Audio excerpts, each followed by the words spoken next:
finally here. You've finally arrived. You've at last found the one place which holds the answers to the questions of the ages. You're excited. Your heart palpitates. Is it real? Can it be true? You're understandably hesitant, yet determinedly hopeful. That is good. Your faith in such matters will be rewarded. You'll not find pat and cliched answers here. No! Here is a place of clarity, of definition, of explanation, of truth. Here combines science and religion, removes tradition and replaces it with fact. Here the universe is holographic, yet tangible, ethereal, yet substantive. Here is a place where time is understood as atemporal. Here there is harmony amidst chaos. Here is where the darkened glass is finally cleared. Here is where you'll find the answers to all the unanswered questions which stretch across the cosmos. And you are across the cosmos for the next hour. I am Chase Rockwell, and I am your host. I am joined once again in studio by my co-hosts, Mark Wilson and Lou Rogers.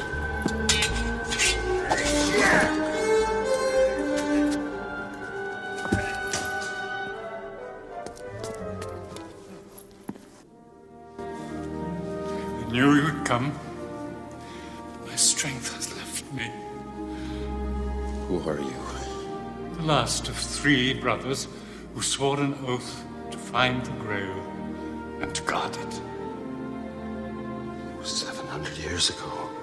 Long time to wait. You're strangely dressed for a night. Not exactly. A night? What do you mean? I was chosen because I was the bravest, the most worthy. The honor was mine until another came to challenge me to single combat. I pass it to you who vanquished me. Listen, I don't have time to explain it.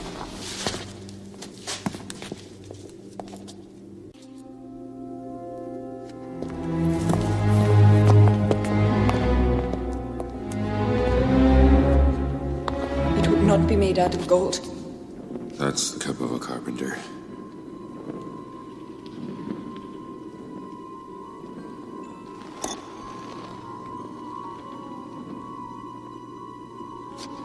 There's only one way to find out.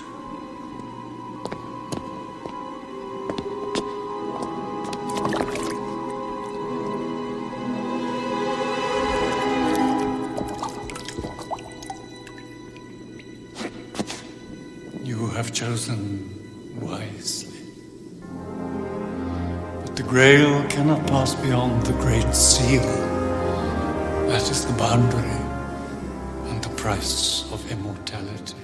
and of course that was the scene from Indiana Jones and the Last Crusade, where Indiana Jones goes into Petra and then goes into the little temple area in there to combat the knight and then find the Holy Grail. That is part of what this show today is about, which is religious relics. So what is a religious relic? Why are they so important to so many Christians? Is it the mere fact of touching something and having a connection which brings it to life for us? If so, does that speak to our lack of faith? Hebrews 11:1 says, "Now faith is the assurance of things hoped for, the convictions of things not seen." That having been pointed out, would not our reliance on religious relics tend to stand in contrast to that passage in Hebrews? As a point of fact, I believe it does. However, that doesn't seem to slow those down who only hold more tightly to these supposed links to great men and women of the Bible and Christians who have come afterwards, and there are a lot of them. If a piece of Christ's cross is sitting on a church somewhere and we can actually go and see it, suddenly the entire story surrounding Christ's death becomes more real to us. If we go to Israel and we see the spot which is the tomb Christ was laid in, supposedly the tomb, it seems to put flesh on a story we otherwise aren't too certain about with respect to its legitimacy. But relics cover a whole range from the cross of Christ to a vial of his blood. And yes, you heard me correctly, a vial of his blood. In this era of cloning and genetic analysis, you would think this vial would have been turned over to medical science by now. The vial, just for curiosity's sake, can be found at the Basilica of the Holy Blood, a Roman Catholic minor basilica in Belgium. The basilica was originally built in the 12th century as the chapel of the residence of Count of Flanders and now houses the venerated relic of the Holy Blood, allegedly collected by Joseph of Arimathea and brought to the Holy Land by Thierry of Alsace, Count of Flanders, over 1,100 years later. Now, there's no way to know who kept this vial of Christ's blood on ice for the previous millennia before it found a home in this basilica. Regarding the cross of Christ, there is a rather amusing fictitious conversation which was written by Erasmus of Rotterdam, who was a 16th century Catholic priest and a Renaissance humorist. The piece he wrote details a conversation between two pilgrims to a holy shrine. As a parting gift, these pilgrims are given a small piece of Christ's cross to take with them. At first, they naively accept the fragment as real, but in further discussion they begin to question their own thinking. Erasmus writes a dialogue between the pilgrim and a man named Bedimus. The pilgrim says, "And so they tell us of the cross, which is shewed up both in public and in private in so many relics, that if all the fragments were laid together they would load an East India ship, and yet our Savior carried the whole upon his shoulders." Bedimus says, "And is this not a wonderful thing too?" The pilgrim responds, "It is extraordinary, but I must confess, but nothing is as wonderful to the almighty power that can increase everything to his own pleasure." Bedimus then replies, "'Tis well, however, to make the best of it, but I'm afraid we have many a trick out upon us, under the mask of piety and religion." And the pilgrim responds, "I cannot think that God himself would suffer for such mockeries to pass unpunished."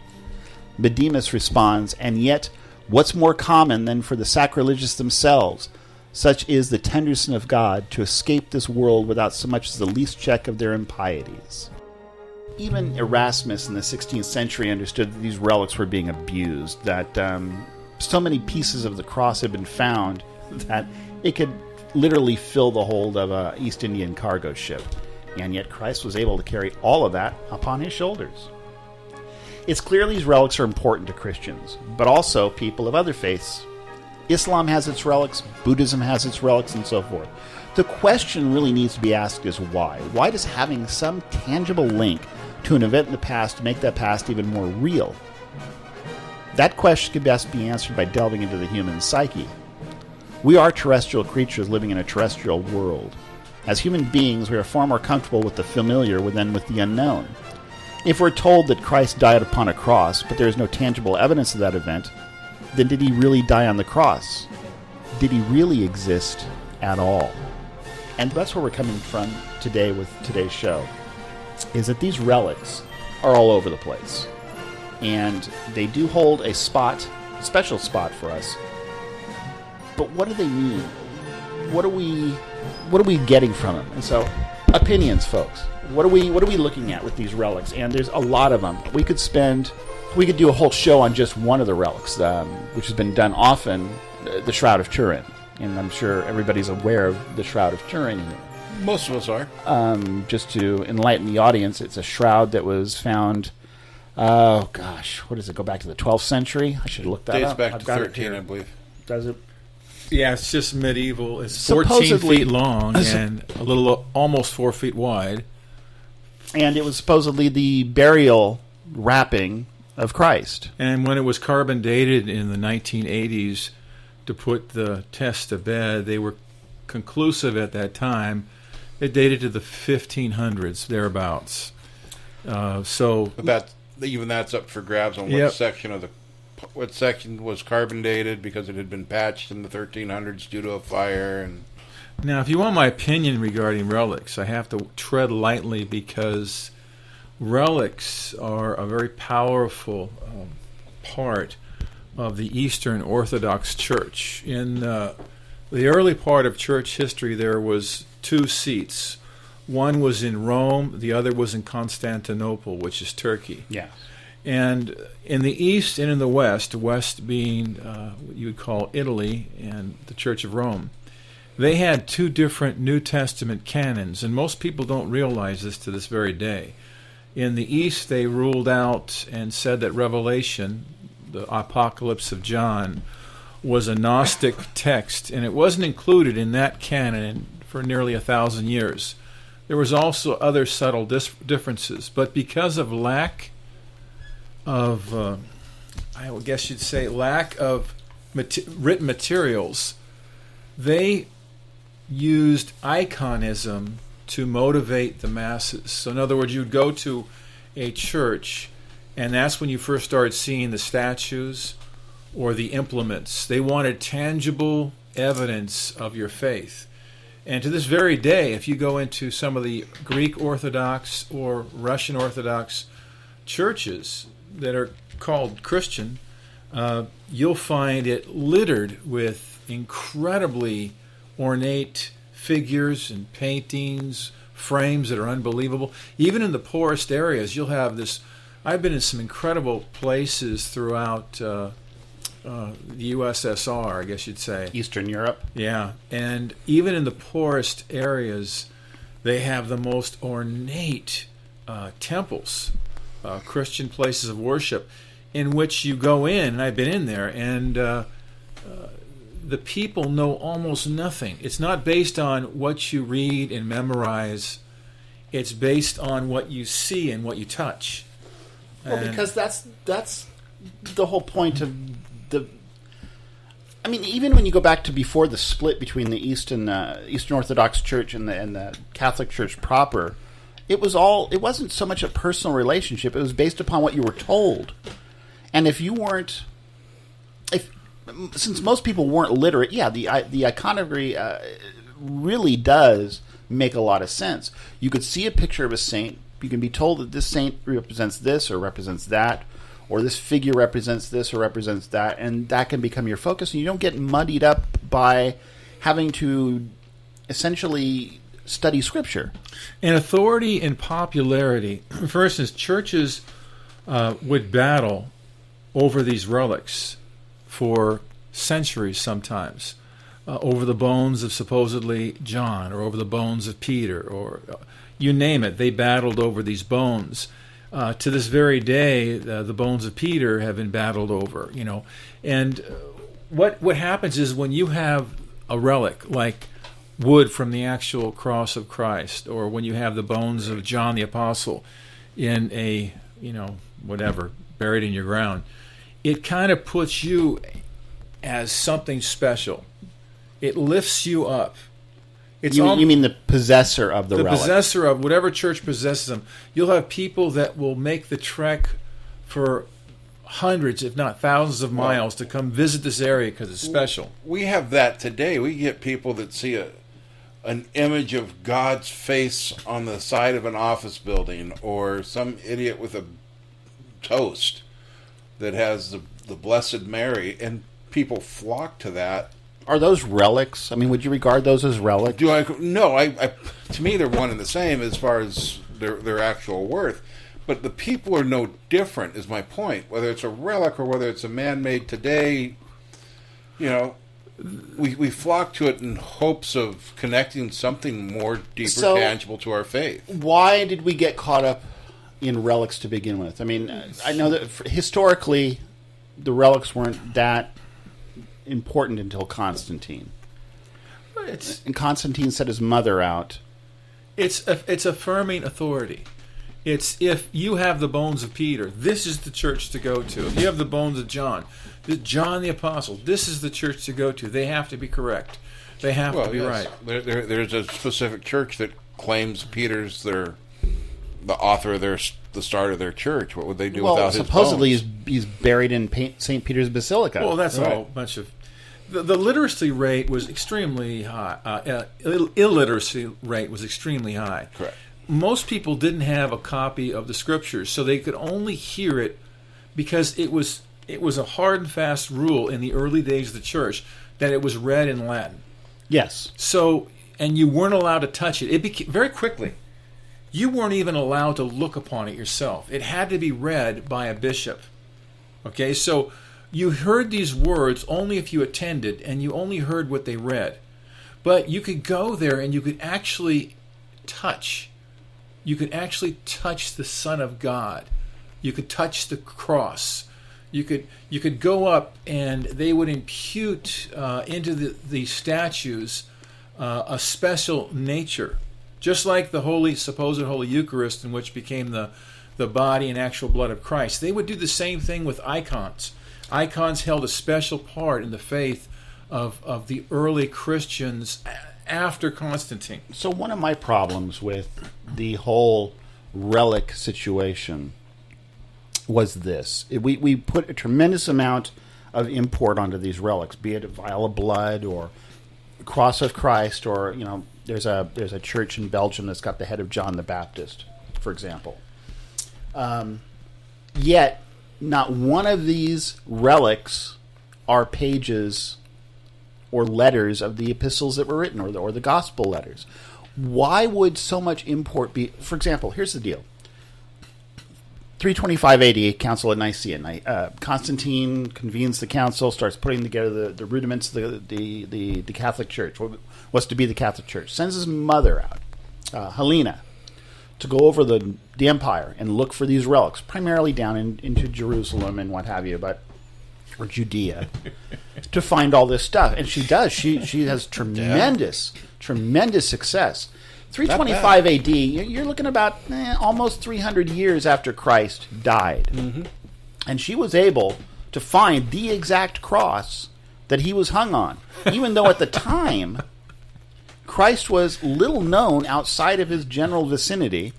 The crosses that they used to execute prisoners back then were used and reused because wood was a premium. It's not like you had a lumber mill and you could just run this through a saw. Those things had to be hand-hewn. And so they reused them.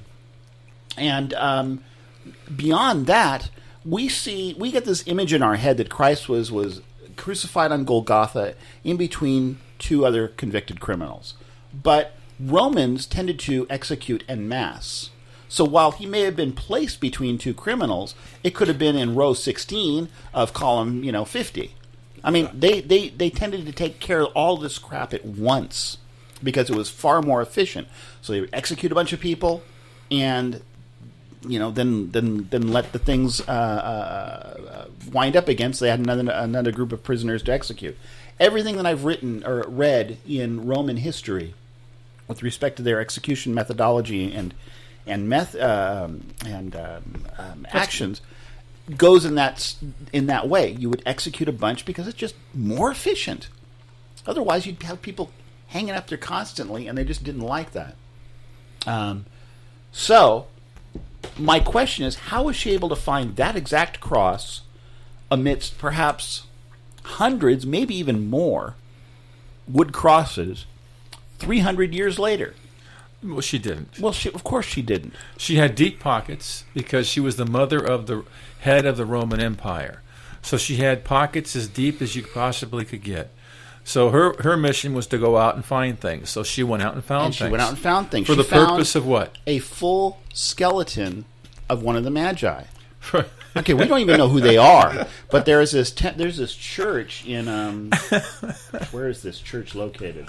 I mean, the things they found are just incredible. Well, first of all, to make this real clear, none of them are authentic. Zero. There's nothing authentic about any of them. You sure? Oh, positive. They're old corpse. I mean, they're old bones. Yes. They're actual wood. Yes. They're not first century bones. But if they're not first century bones, how do you know first of all, without DNA testing, they would have no idea how old they were. Even with DNA testing, it wouldn't matter. Well, in Jerusalem, the Jews would put the body in the tomb, and generally it would sit there until it rotted. About 2 years. Yeah, and then they would put them in ossuaries. So you'd have to date the ossuary, and then the ossuary is carried by the family. They put it wherever they travel to. And sure. If you were wealthy enough and you could just leave them in the tomb, a lot of them small. were left. What is it? It's a little larger than the femur bone. It's an ossuary is not very large at all. Maybe 16 by 16 inches at most. Yeah. So they put all the bones in there. So the idea that she found the correct ossuary, and obviously they said they had a skeleton. Well, that's not right. Of the Magi. Well, that's stupid. Well, but the Magi weren't Jews. The Magi came someplace from the east. The Magi went back home. right afterwards. I understand That's that. the whole but point. That's what the bones of the Magi are housed in the Shrine of the Three Kings, which is in Cologne, Cologne, Italy. In the early, for instance, when you have a group of people that own their own state, own their own country, and they're the ones finding all the written materials, and they're the ones copying all the written materials, how do you know which written materials are authentic? You don't, because whatever they say is authentic is considered authentic, because they are the experts. Well, I'm saying that because there's a lot of supposed early writings that aren't, if you were to test them today by proper methods, you'd find if you tested both the ink composition of the papyrus or the early type paper used, whether it's animal skins, and if you were to carbon date it, you'd find that it doesn't pass the test of age. Okay, so Now- and I understand that. So of course the question is that why don't we just test these things? It's not allowed. For instance, the two Do most... we really want them to be tested, though? We should. So I because- kind of find that there is no Santa Claus. Right. Well, if you take if you skip over for a second, and we're looking at relics, but I'd have to call these relics because from the community that loves the Scriptures and puts everything onto the ship of Scriptures, Scriptures only, sola scriptura. When you take a look at our two oldest codexes and you look at where they were found, and today it is unconscionable that those are not tested for age. They refused. You're talking about the Vaticanus and the Sinaiticus, right? Right, the two earliest known New Testament complete codexes. It's unconscionable. Right, but do you regard those? I'm not trying to beat this as death, but because they've been so obscured, can you regard those as relics? They have become relics. They seem to be in a different class than No, relics. they're still relics because they're as close as we can get to a full New Testament canon. We don't have the earliest ones translated by Jerome, which 50 copies were made originally. We don't have those. So what we want to do is say, when we try and proof the Scriptures and say, this is what the Scriptures say, we will go back to those two codexes and utilize them in our translations. Well, the problem is they were written more than likely 1,000+ years after they said they were. And until proven otherwise, there's no way they can say they were written as early as they were. That's Buffalo. That's wrong. We venerate them and these other relics. Exactly. Why? And I suppose it gets me back to my opening, is this link to the past, this tangible link, does that somehow make it more real? People struggle with the reality of God. And for a lot of people, looking at an icon gives them that little bit of hope. The idea that Peter is buried beneath the Vatican, there's no way on earth. Well, I don't care. Well, somebody's buried underneath there. I'm sure there is. Yeah, I'm sure several are. Sad sack. Well, who's this guy? I don't know. They'll never figure it out anyway. Right. It's still just a pile of bones. Throw his ass down there. Right. The idea that Peter's down there? Come on, he was killed. We get the term quo vadis. Where are you going? Supposedly this is a tale. This isn't actually. We don't know if it's true or not. That as Peter was leaving Rome, he met Jesus on the road, and he says, "Quo vadis, where are you going?" And then he disappears. So Peter goes back, and we do know that he was killed upside down outside Mamertine prison in Rome. But the whole idea that he was given this incredible tomb, no. Well, his no. body was the probably tomb treated. would have come. The tomb would have come later. First of all, obviously. Of all, just realistically, how would his body have been treated? He was not not a citizen of Rome, so therefore he was immune to a lot of nicer things that would happen. His body had just been considered. He would have been buried in a common grave at best. Exactly, tossed with the mass corpses of the other people. And that so had been to killed. say that after Constantine gets all the church leaders together, and we're talking over 300 and some odd AD, and when he finally, through the projects completed around 350 AD, the New Testament canon, somewhere around that time, supposedly Peter's dug up and brought into a special place in Rome. It was even after that time. It was supposed to be, as I understand it, in Rome. It was the Basilica was supposedly the site where he was actually crucified. Well, to say that you've got there's no way to prove that at this point. It could, and we know there's a body down there or bones, but it could be anybody. We have no idea who's down there. There's absolutely no way. But see, now if they've got the blood of Christ, they of course could, do a DNA test. No, they or don't clone have the him blood or of Christ. something. Who says stuff like that? What kind of a moron? They've had it. Okay, because it sells. That's crazy. It's like the chalice, the Holy Grail. You know where that story comes from? Yes, about 16. No. A little bit earlier than that. 1100. In that neighborhood. It comes through the Knights of King Arthur, the earliest known stories from a guy. Let me see if his name. I got it pulled up here. There was no King Arthur. Percival, the story of There the Grail. could have been, but that's Between irrelevant. That's up for another debate 1135 and 1190, and it was simply a tale about a man who grows up to become a knight by killing another knight, and he's at this particular kingdom, magical kingdom, and in comes these incredible little relics he sees pass by him at this kingdom, and the tale's about him trying to locate them and find them. The idea, and it was considered a very ornate cup, that this, the Holy Grail, supposedly a very ornate cup with jewels. Indiana Jones says it was a carpenter's cup. I'll say you're going for the Indiana Right. Jones version. But in the original story, it was a very ornate and beautiful cup. And so the idea that the Holy Grail even exists is actually stupid. Well, But there was a Holy Grail. what Holy Grail? There was a cup. There was a cup that got used, and it probably got used a whole bunch and then thrown away. But here's the deal. You ever been to a party? Sure. Okay. Just like that. You do a toast. You have those little plastic throwaway cups or something, and you do your toast. What happens to the cup afterwards? Who cares? Well, I mean, That's my point. What was the cup used for? Anybody know? Drinking. But it was supposed to be the cup at the Last Supper. So yes. When it says the cup, it's the cup signal for the Messiah. Right, so we're looking at Leonardo da Vinci's painting, and the cups are there. Where Jesus was doing the big arm thing. So the idea, based on Percival's story, the story of Percival, it was actually written by a man by the name of Chrétien de Troyes. And so you take a look at this story, this fable, then you look at Leonardo da Vinci's painting, you say, aha, there's the Grail. It's right there. And then there's all these people go off looking for it. It's like, come on, get a clue. Yeah. There is no such thing as a Grail. No.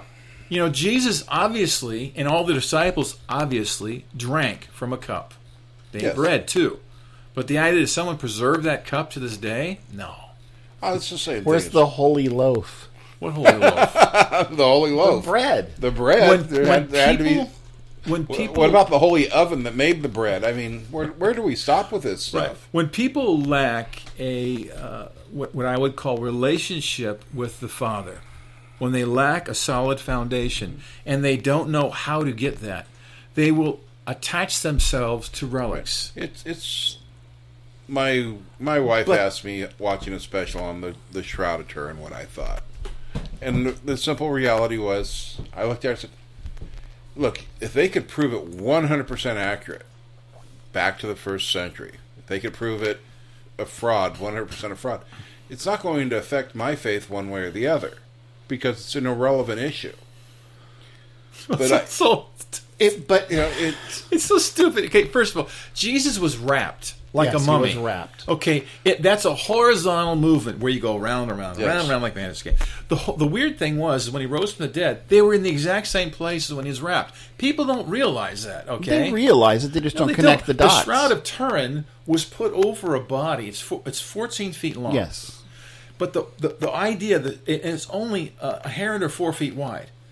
So the body was wrapped around. The 4 foot creates the circumference around. Yes. The length of the body, 5'9", 5'8", however Something long like the that. body was. he was a Jew, so he could have been like Dustin Hoffman's wrapped height. around the. In other words, it was one piece going from head to toe, and then wrapped underneath around the rear end and back up. So it encased the body. It wasn't wrapped like a mummy. I understand that. Okay, and there's no evidence of nard. There's no evidence of spices that were necessary in the burial. So the idea that the Shroud of Turin is not even accurate to the story. No, I but agree.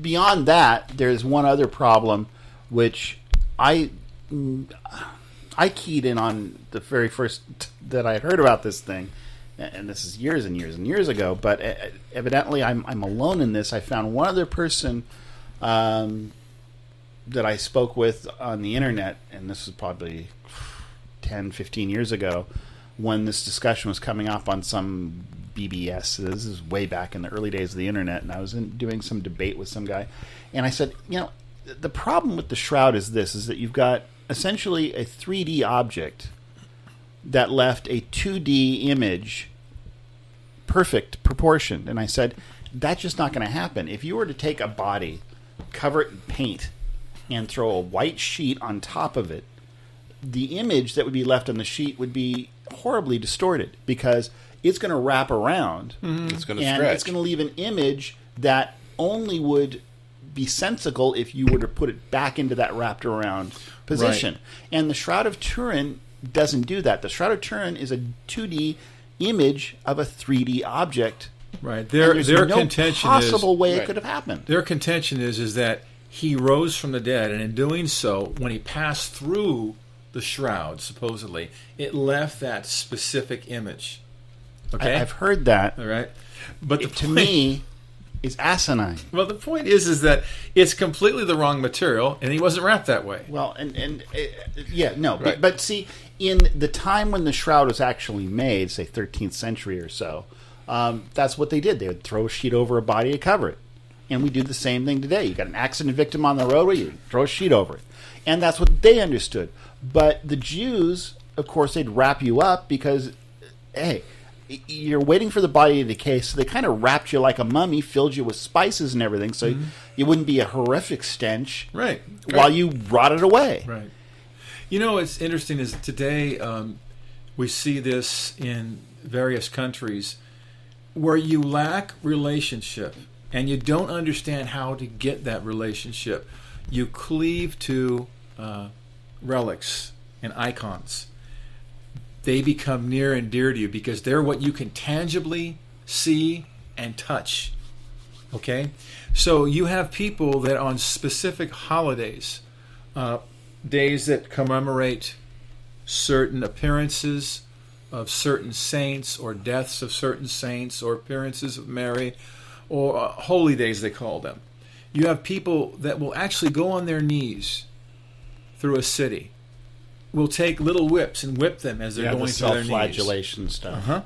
And they'll hold up specific icons and they'll battle, much like the Olympic torch. Well, they will crucify themselves complete with driving nails through their wrists. You got people that want so badly to touch the God of heaven, but they don't know how to do it. So they think that by associating themselves with these icons or with these relics, by touching them, by being a part of that ceremony, they're somehow closer to God, which is completely false. Yeah, God's not interested in No, that. it has nothing to do with knowing our Father in heaven, and they don't know this. So, and this is not to touch or hit a nerve on anybody, but that's based on ignorance. Very much so. All right, why in the year 2015 is there so much money being devoted to the exploration of certain of these relics? Shroud of Turin is one, but it's certainly not the only one. That's PR. It's how much money can you enlist and put into the PR. Well, You want if you house that relic. I say these relics serve a couple processes. Go ahead. Oh, but if you house that relic, if you're the owner, if you're the church that has that relic, you want to keep that story alive because what does it do for you? Brings Well, in I the money. suppose that's part of the purpose of the show is to explore. Honestly, I don't know. Well, think about No, it. it brings in money. It brings in a huge amount of So that's just gawkers. it. But It's Jake the Alligator Boy at Marsh's Free Museum. exactly. It You draws live- people exactly. in. You live in a Only you're holy if you come to it and see it. You live in a tiny little town in the middle of in some Mideastern country, and there was a church there that's very old, and you say that you have the bones of a saint. you'll have people from all over the world making that trek to see those bones. Or they're never going to see the bones. They're going to see the shrine that's outside where the bones are. Yeah. And so you'll have people from all over the world coming, and it puts you on the map. Your town is known for it. It's what you are. And people are very patriotic towards those skies relics. open up and gold rains down from heaven. I Just mean, like when the supposed Virgin Mary appears to those three little girls. The prophecy, what was it, the prophecies of Fatima? Yeah, that particular area is considered holy ground, and you got people visiting that all the time. Yeah, and you got Westerners going to kiss the Blarney Stone. Yeah. You know, not knowing that It's the just local like the journey stone on it in that Mecca. time. You know, that particular piece of rock in Mecca. That was Abraham, right? Where he sacrificed Isaac. Supposedly. Yeah. I don't. Whether or not it's real, at this point nobody cares. Everybody's flocking like a horde of bees. Have you ever seen the inside of that place? I've seen pictures. There's so many people that you can. Most people are never allowed near it. They can't get near it. Okay, but nobody even knows if that was the real place. Well, and I suspect that at this point they no longer care. Right? Nobody It's cares. irrelevant whether it is or not. It's For a me, relic. It's a relic of what, though? It makes them feel closer to their God. If they can somehow make the trek, for instance, from, say you're a Muslim, you go from the United States all the way over to Jerusalem, and you go to that mountain, and you go onto your side, and you go into that particular area, and you... You're talking about the Dome of the Rock. Yeah, Dome of the Rock, and you touch it. Or you hope you can... Most people get there, they can't touch it. But you get close to it. And it's almost like this euphoria washes over you because you have, done the pilgrimage. You've done it in the flesh. And I mean no disrespect to any of them because I understand the power and the allure. But we don't even know if Moses sacrificed Isaac there. That's all. I don't Moses. know. You mean Abraham? Yeah, Abraham sacrificed. But that's all Isaac just. there. Maybe I'm too cynical of a mindset because I just look at it and go, so what? I understand the power of having a tangible link. Okay, I get it. That's we bury It's our huge. It we makes bury it our real. dead and we put up a little a headstone with their name and their dates of death and birth and what Vietnam have you. Memorial. We touch a name. It makes it in our minds real. The association of touch, of seeing the name and touching, you remember. And I understand that. That's a very powerful conditioning agent in the mind of a human to tie them into their belief much firmer than it was. So I'm just not sentimental, I guess, because I'm not. It's more than I am sentiment. not getting it. There's people that I know in villages in our world, in these Russian Orthodox churches, in their mind, they know that if they can get to this church, they know if they can pray and light a candle or touch this icon, that they'll be healed of this tumor, or they'll be their son will live. It's kind of like the Lourdes, France. It's the pool at Lourdes, France. right. It's their belief structure that if only they can get there and see that, So you've got people that will live like in hell all year long. But come Easter, they'll be in that cathedral, and they will cover their heads, and they will do everything. It's very solemn, very serious, because and they believe in God. They truly believe in God, and this is the only way they know to get close to Him. Most people, it's really sad in our world. They don't know how to get close to the Father in heaven other than by the tangible access to relics or icons. So we're kind of here's my perspective. Okay, it seems that no matter what we do to kind of weed through the misinformation and get to the truth, we're running into one roadblock after another. And even those who claim they're atheists seem to also be caught up in this without even, I suppose, being conscious of the fact. And I guess where I'm stuck is that it's not that I'm not trying to bring disrespect to people that believe this. I'm trying to wrap my mind around what difference does it make if you've got the bones of the Magi or blood from Christ in a vial or The head of a John the piece of the Baptist. cross or the head of John the Baptist or a pond in Lourdes, France that supposedly Bernadette saw Mary come to. That's association to a geographical area to give proof and credence that this particular church organization. Yeah, but they believe has that this. because Mary supposedly appeared to Bernadette there, that if you go and dunk yourself into that pool, that you'll be cured of illnesses. So you got tons of people Now, flocking. have you ever heard the power, the absolute power of the placebo effect? Sure, I do get that. I understand. In medical science, we don't know why the placebo effect works better than most drugs. The placebo effect is somewhere around 30%, whether or not you're even praying. Well, that's Just why to they know- use it as part of a double-blind study. Right, just to think that you're getting the medication. It's amazing how powerful it is. Now, when you add the placebo effect in conjunction with prayer, they found, and in conjunction with corporate prayer of others, they found the success rate to go far higher. So why is that? So when a person, you talk about Bernadette, okay, and you talk about Fatima, you talk about these areas in which there were sightings, and people's faith are encouraged by visiting there.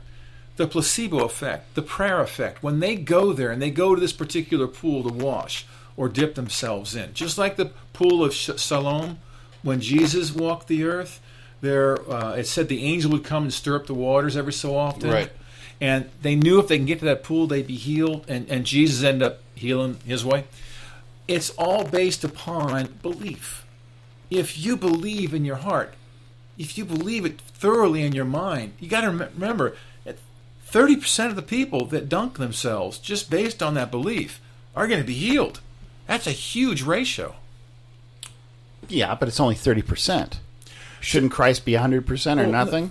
No, this is based simply on the human I belief system. I get that. They found that even with cancerous tumors, there has been studies by which placebos were used because there's nothing to do to encourage the person who's dying. They give them a hope, and based on that hope and taking medication that they know for a fact will not help them, the patient is cured of tumors. The patient is cured of cancer. It doesn't work all the time. No, but it works enough, and I do get that. It Even works in- enough that even in- shocks them and stuns in them. wartime, when they were short on Morphine. they would just tell people that yeah, we've got it. Take this, you'll be fine. And it would actually take the pain they away. would take So the pain away. So I understand the whole aspect of the power of belief or positive thinking. I guess where I'm at with it is that positive thinking is we've got a misnomer. well. Yes and no. It's a bastardized version of what's really happened. Constantine understood very clearly that he needed to find a link whereupon these people could be united under the new religion that he was forming. Look And- at Rome. Look at the different temples created around Rome. Well, Look sure. at the Pantheon. Constantine borrowed from what he already knew. You put, for instance, how do you make the ruler of Rome into a god? Julius Caesar was just a man, and if you're a contemporary of Julius Caesar, you may have hated him, or you may have thought he was good at what he did. He was a great businessman, great leader, whatever he was.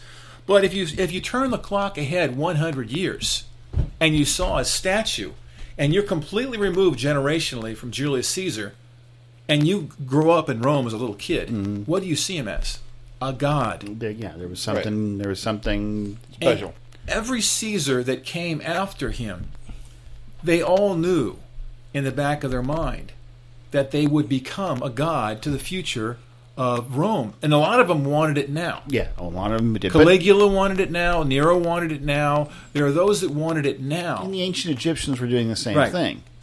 But the power of a statue is amazing. So, all right, so that's not just too dissimilar from us today. What I suppose making monuments to sports figures or movie stars or even certain political leaders,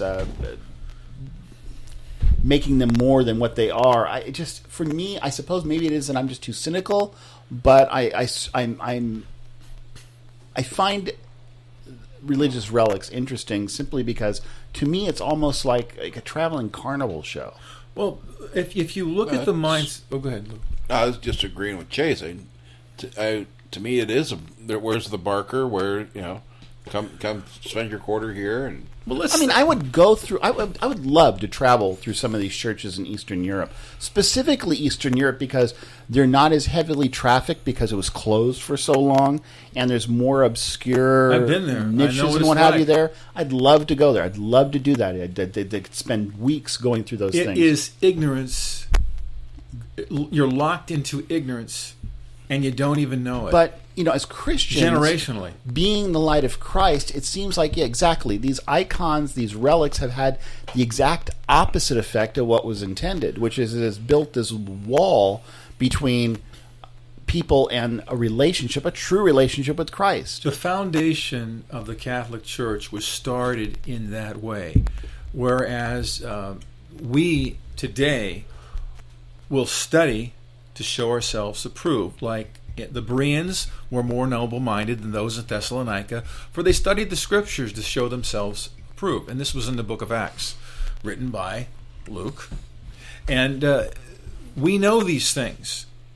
But in other cultures, they don't know those things. Because it was kept from them. They've never read the book of Acts, never seen it. Their religion, their pathway to God and their relationship to God is based on the myopathy that was given to them. So their church erects icons and statues, and you walk in from a little kid, and you're taught one thing above all is respect. Mm-hmm.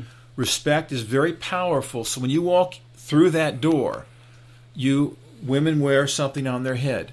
Little boys, little girls are taught not to run around. People are taught to respect at all times what's going on there because they realize they're in a holy place, and you see all these incredible statues looking at you. It's very daunting, very, very daunting. And the frames of all the icons, the paintings and the glass are the most gaudy presentations you can imagine. Used to be they were made out of gold. Now and then it became gold leaf, but the poorer countries just use gold paint. And so you looked and you saw the richness and the splendor. You could have the most poor village imaginable, but you walk into their church, their cathedral, and it was like amazing. And you took great pride in that, almost like patriotism, that, this is what we have. This is our place. But as far as understanding the mind or the will of God through the Scriptures, that was not done because the Catholic Church early on planted into the minds of the adherents that it was through the Pope that you would listen to your marching orders. The Scriptures were one thing, but they were locked into Latin, and you were taught what you were taught when you were taught. But if you wanted to be a good Catholic, attend the Mass, the liturgy if you could, go to confession, and they would take care of the rest. And so all of these relics were used. Obviously, I get it. It's kind of a form of power, adding legitimacy. Mm-hmm. We ended up... And control. We ended up, as a people, elevating them to idol status. Well, that was my next question. Which goes right against, the admonition in the Old Testament about making a graven image. But in a sense, that's exactly what we've done. When we elevate Paul, Peter, all these pieces of crosses, I struggle with how is this, and I get that I'm coming from my own perspective, that I didn't grow up in Eastern Europe, and I didn't grow up in the Middle Ages, and I didn't grow up in the first millennia when, you were lucky if you lived to be 30 years of age, and of course you couldn't read a thing, and so this was all very powerful for you because you had this tangible connection. Today, I'm struck by how, I don't know, I suppose willfully ignorant we seem to be. Again, the Shroud of Turin. Yeah, I haven't even spoken on the icons that we haven't found. We touched a little bit on the Grail, which may or may not even exist. No, that's there was a cup, obviously, at one point that Christ used at the Last Supper. But how you would find it... The Percival tale is 1,100 years removed from the cup being used. I understand 1,100 years. But then we've got the Ark of the Covenant itself. And put it realistically, you walk into a Denny's and get a cup of coffee, and now, okay, I drank out of this Denny's cup of coffee. Now go find that cup. There's 1,000 cups in there all looking identical. How are you going to tell which one's which? The Ark of the Covenant. Yeah. A real object. Mm-hmm. People have been looking for it for years. So as far as I know, it was stolen by the Assyrians at the sacking of the first temple, which is about 500 or so BC, thereabouts, and it hasn't been seen since. Right. So, can it still exist someplace? It might. There are those that claim that they have it. Yeah, there's lots of people that claim they have it. Uh-huh. But it's one of those things that if you do find it, how would you possibly be able to validate that it's the true Ark? I mean, because if you touch it, you would surely die. Don't you remember like Indiana the Nazi, Jones? Yes, the Nazi's face melted. His face melted. Right. Okay. Well, according to the Bible, if you were to touch it with your hands, you would die. I know the poor slave that went to steady it because he looked like it was going to tip, and God killed him. Right. Here he is trying to stop God's box from getting muddy, and God zaps him. And you hear all kinds of different scientific terminology as to why it could do what it did. I find that to be quite interesting. But it's amusing, but the seriousness is put behind it, and you get these listeners who are listening to these shows or watching these documentaries, and they are just enraptured by the whole imagery of finding this box with this supernatural power. Marion, don't look at it. Shut your eyes, Marion. Don't look at it no matter what happens.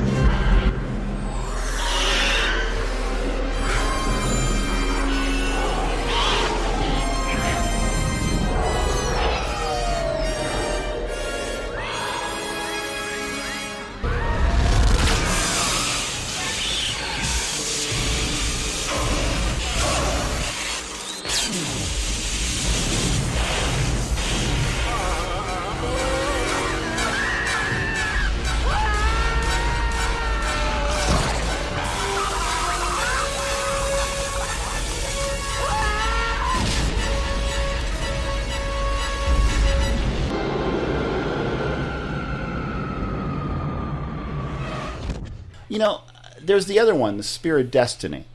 That is and so much supposedly garbage. Hitler was in fact looking for that. Well, sure, why not? You have how people. How you going to tell one Roman spear tip from another after 3 centuries? You have people that follow up on these leads because their informational structure was far weaker than it is today. You can imagine the amount of money went in to look for certain of these objects. Tremendous sums. I mean, he had tons. He had literally an unlimited budget because he stole from other countries. But, and this is the thing that gets me. We're going over the Shroud of Turin thing again. They were looking for pollen counts, dated to a specific time, and that proved it actually was blah blah blah blah blah. For me, the Shroud of Turin was something that was created back in the Middle Ages. Yeah, use it to put on your wall. It's cool. That's about it. It never is, to my belief, even came close to touching the body of Christ because it didn't exist at the time of Christ, and that's fine. People's going to disagree with me, and they'll go into all of this reasoning as to why and how did the image possibly get in there? It's beyond their technology at the time. I don't really care. I've got my own theories about that, but that's beside the point.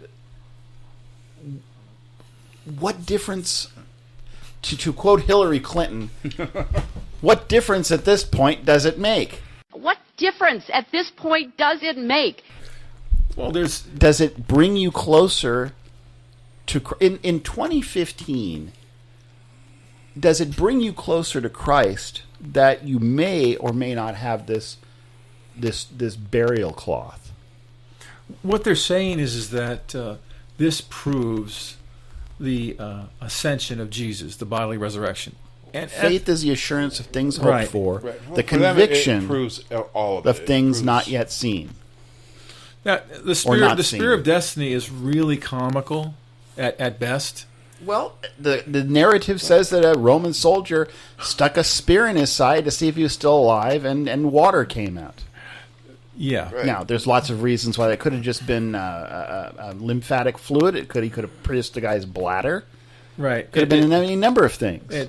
What the text says, a clear fluid came out. So they never tested it genetically for water.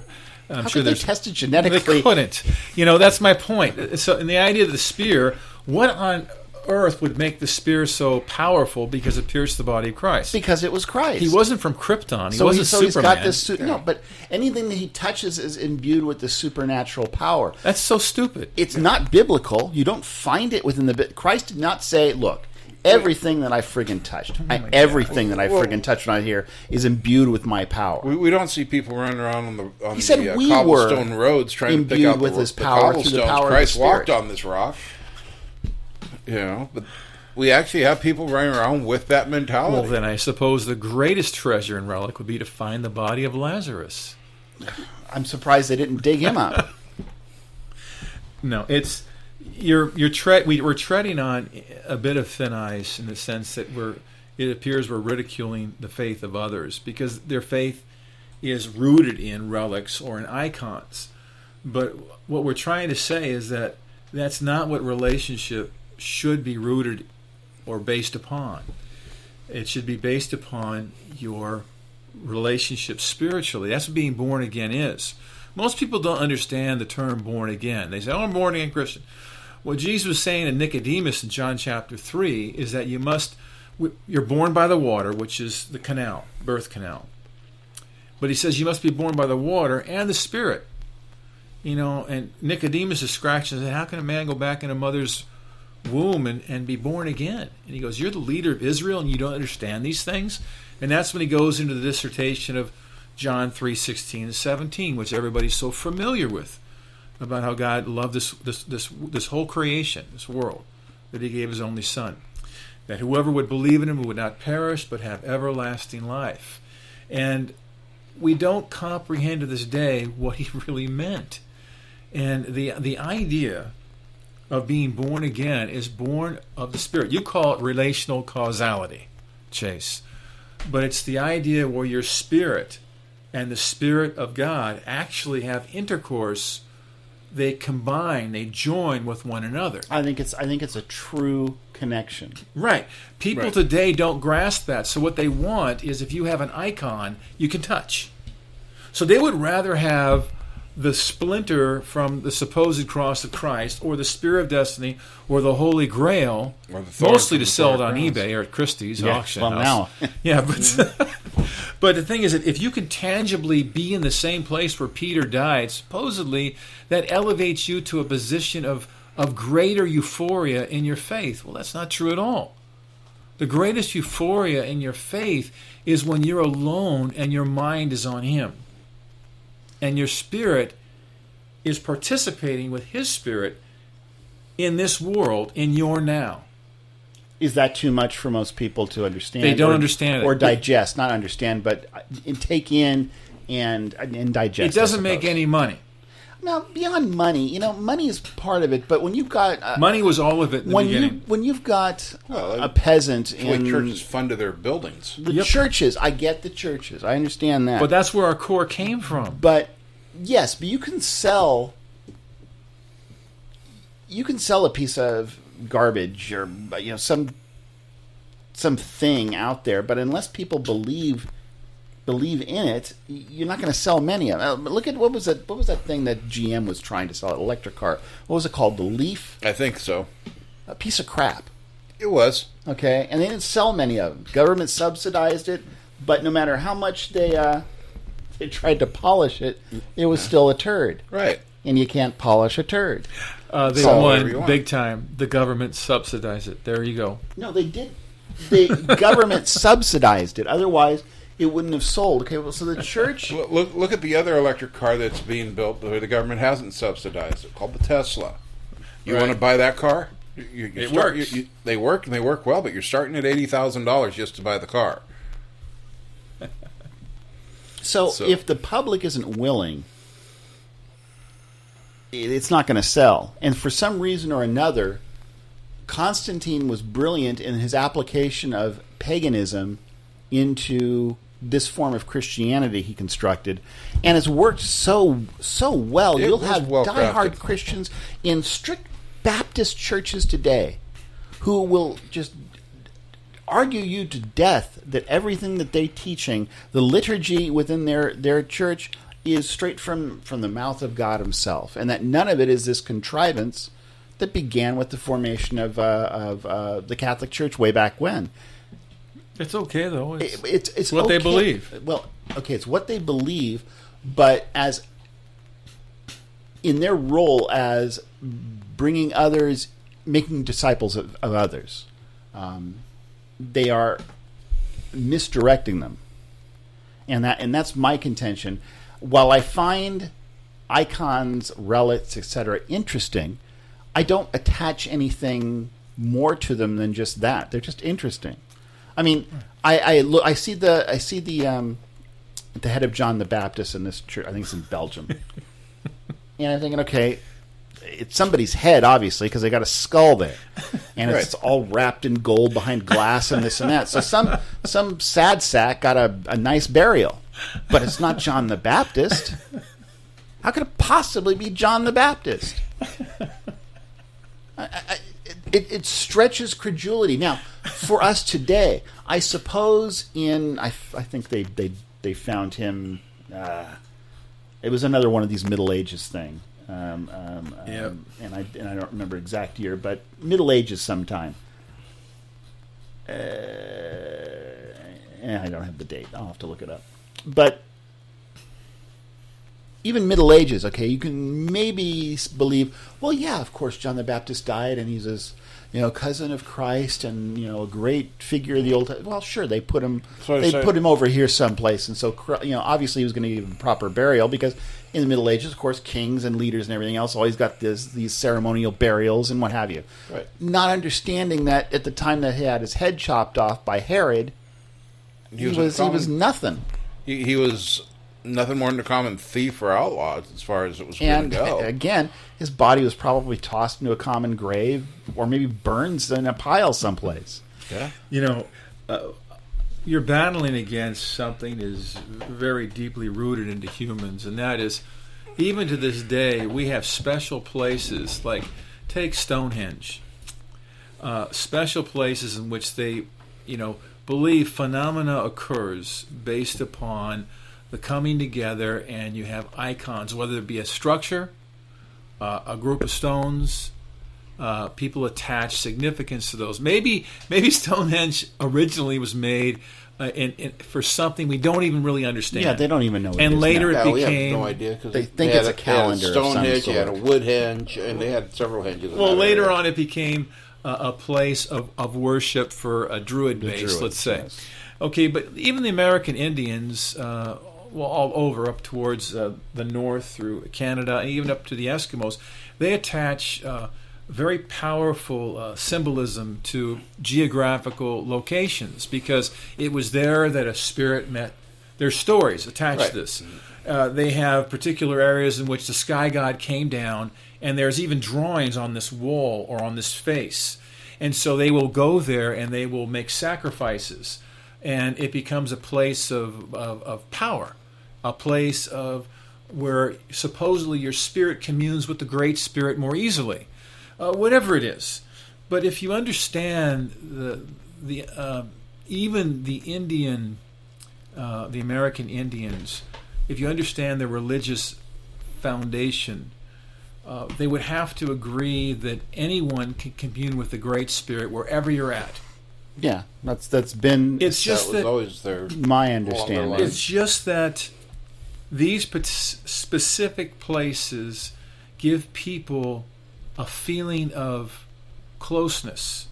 In other words, you are here at this monument where this particular event happened how many moons or centuries ago, as opposed to being over in your regular place. Sure. No, I get that, and I suppose there's I understand that there's places that it could be as a memorial or some place to just to dwell upon, have some introspection, what have you.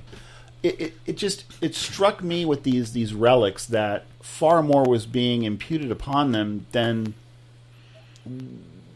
what I think should be, and that it has the effect of building a wall between them and a true relationship. It stunts the relationship, yes. Without even thinking about it, they've actually almost chloroformed their relationship. It has to. And I don't know... In its own makeup. Because now your concern is not connecting with God. Your concern is connecting with an object. I can tell the listeners a secret. There is a place that the God of heaven, the God over all things, the creator of all that we see, created a temple in a very specific place.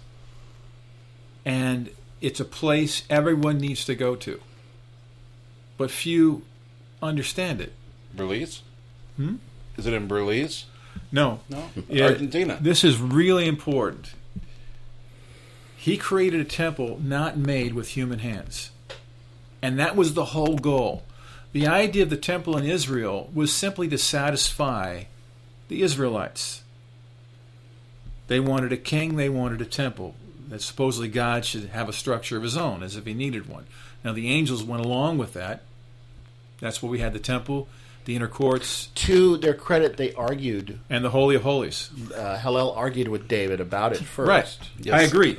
Because they don't live in that place. So the Shekinah glory of, quote, this angel lived in this, didn't live there, but just was there at times. Now, the temple I'm speaking of that has been created without hands, that exists, is exactly where your mind rests. He created a temple in the heart of every human being. That's where it is. And that's as far as you have to go. Is your spirit communes with his spirit right here. Right in your own minds. And you don't have to use the same cup he used. Right. People don't get that. They think they have to go somewhere.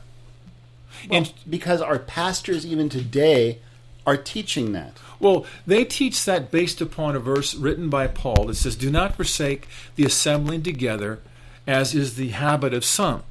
Okay? And he would say, on the Lord's Day he met at this synagogue, or on the Lord's Day he met there. So when you tie that together in conjunction with the Old Testament meeting on the Sabbath in the synagogue, they then parlay that over and say, you should attend church regularly, but on Sunday, which is, the quote, the Lord's Day, as opposed to the Sabbath day.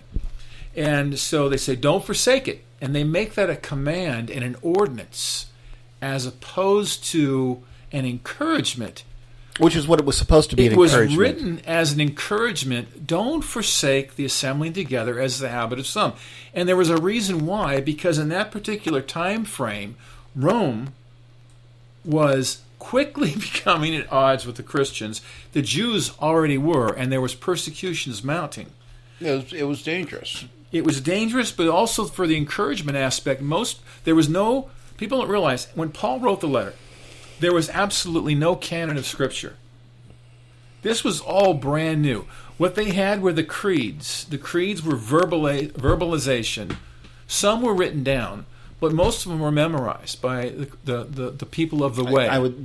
They were short and succinct because they were meant to be memorized. Right. So the idea of not forsaking the assembly together was for the training and the instruction, because they didn't have what we have today.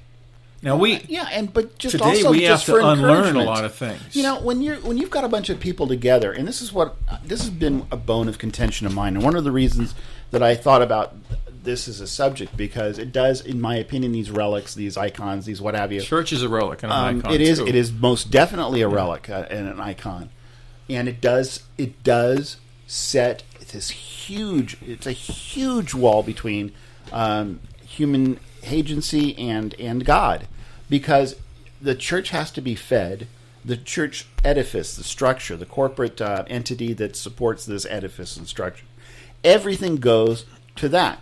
We spend more money housing the Shroud of Turin, this dead skull of John the Baptist, this friggin' vial of blood, which has an entire building built specifically to house it. An entire building. We spend more money on those than human beings who go hungry, who die in the streets, die in the gutter. Right outside those churches. Because human beings, there's too damn many of them. They're no damn good, and They're just who humans. cares? There's always more. And so we have shifted all of our import over into these things. Even if the guy, and I don't believe it's John the Baptist, but whose ever head that is in there, how is he benefiting from any of this? He doesn't. He's dead. He doesn't care one bit. And yet we spend tons and tons of money on this, soaking other people, giving them a false hope. And meanwhile, we have churches all over the world. But let's just take in the community which this podcast is being created. People within this community who are hurting now, who can't go to their church elders, pastors, and tell them for fear of being held in some level of ridicule or accusation. Well, these things are happening to you because you are of Satan. You're not praying in the faith, and so on and so forth. And they take everything and dump it on the individual. Yeah, you've got sin in your life. Yeah, like and you and everybody else in the world. And we'll have to cut it there because sadly we are out of time for this episode. So, for my co-hosts, Mark Wilson and Lou Rogers, I am Chase Rockwell saying so long until the next time you find yourself across the cosmos. Send any questions or comments to us via email at info@acrossthecosmos.com. Also, visit us on the web at www.acrossthecosmos.com for show updates, news, and other important information. No part of this podcast may be used without the express written permission from the staff of Across the Cosmos. Across the Cosmos is a production of Omite Corporation. Copyright 2015.